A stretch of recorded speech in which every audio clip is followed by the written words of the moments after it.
जो अपने कौमों मिल्लत के अफकारों ख्यालात और उसकी बहबूद व फलाह का नज़रिया अपने सीने में बसाकर सियासत की नहायत ही पुर खतर नशेब व फराज और तारीक राहों में अपनी मिसाल जलाकर गुजर जाए और अपनी कौम को आगे बढ़ा दे, वही कामयाब कहा जाए।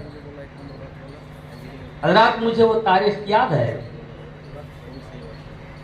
कि जब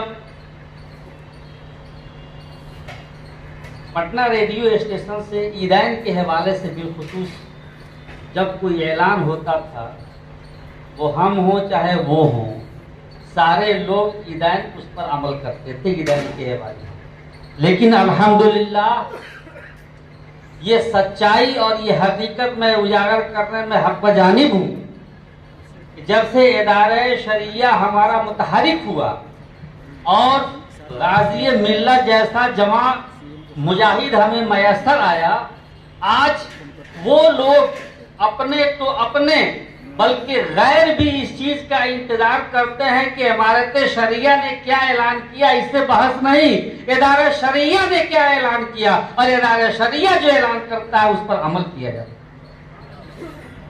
और मैं आपसे गुजारिश करना चाहता हूं कि आप अपने आप को तन्हा गुलाम रसूल बलियावी न समझें।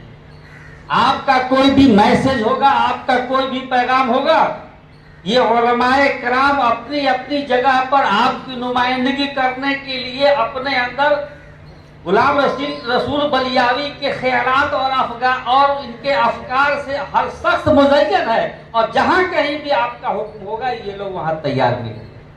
पटना की शाहराहों को हमने दिखा दिया है, आपने आवाज दिया था, आपने आवाज दिया था। पटना की शाहराहों पे हमने किनकी वो वो कब था मौलाना, मैं भूल रहा हूँ, हाँ वो बेदार वाला नहीं, वो पार्टी वाला, गांधी मैदान में रैली, गांधी मैदान में रैली थी, बहुत सारी पार्टियां थी, बहुत सारे लोग अपने आप को मुसलमानों के रहनुमा कहलाने वाले थे।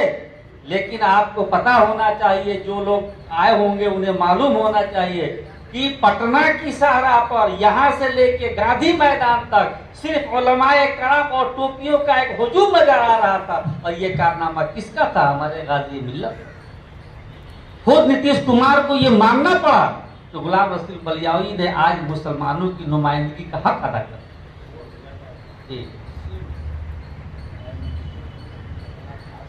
जी, और प्राइम मिनिस्टर जो आए थे उनको अपना भाषण बदलना पड़ा और उन्होंने मुसलमान भाइयों का। अब रही बात, मैं एक बात कहना चाहता हूं, मैं एक मशवरा देना चाहता हूं। आलमी सतह पर मुसलमानों के साथ जो ज्यादतियां, जो जुल्म हो रहे हैं, ये बिल्कुल आश्कार है, हर शख्स इस बात से वाकिफ है। हम मजलूमों की हिमायत में हम तक मुस्तैद हैं और यूएनओ में आवाज़ उठाना हो या तहरीरी इस्तिगासा पेश करना हो या मुल्की सतह पर, हम इसके लिए हमेशा तैयार हैं। एक मसला सामने आया था, बड़ा रेडियो पे, टीवी पे आ रहा था, प्रिंट मीडिया पे आ रहा था, मेरा भी बड़ा खुल रहा था। गुलाम रसूल बलियावी को दुश्मनों ने एक मुद्दे पर बहुत जबरदस्त घेरने की तैयारी किया था, वो था एनआरसी का मुद्दा। एनआरसी के मुद्दे पे आपको बहुत घेरा गया। सवाल ये पैदा होता है कि अब पूरे हिंदुस्तान के वजूद से आज तक यहाँ के मुस्लिम हुक्मरान या मुस्लिम सियासतदान की तारीख पे आप नजर डालें तो आपको मालूम होगा बहुत सारे वक्त बहुत सारी ऐसे हालात पैदा हुए जिन हालात में उस वक्त के लोगों ने सरकार की गोद में बैठना गवारा किया।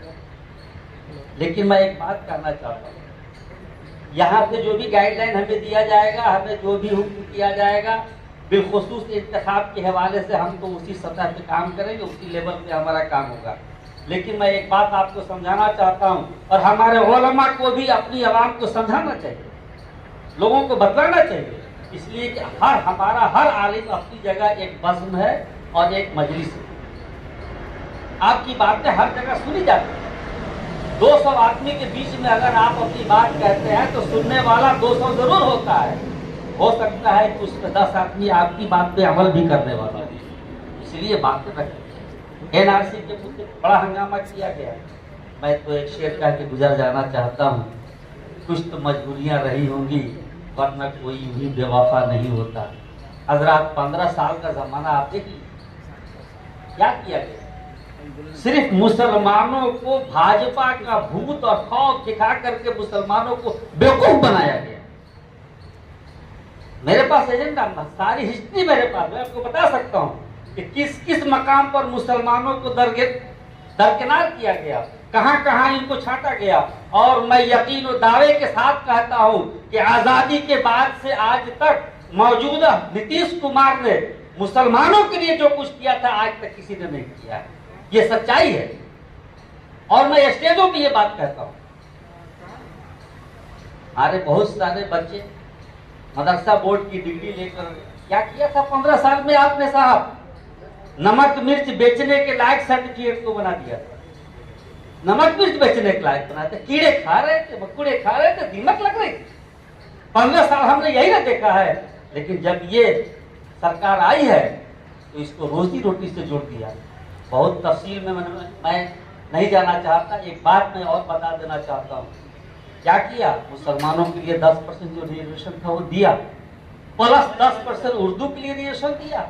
उसके बाद एक कानून लाया कि इस रिजर्वेशन को फॉलो करने वाले कुछ बच्चे ऐसे हों जो हायर और ज्यादा नंबर रखते हों, उनका परसेंटेज ज्यादा हो तो वो जनरल में भी जा सकते। इस तरह से लगभग 5% 25% का फायदा दिया ना हमें, टोटल 24 हो गए। तो इतना ज्यादा फायदा इस सरकार ने हमें दिया।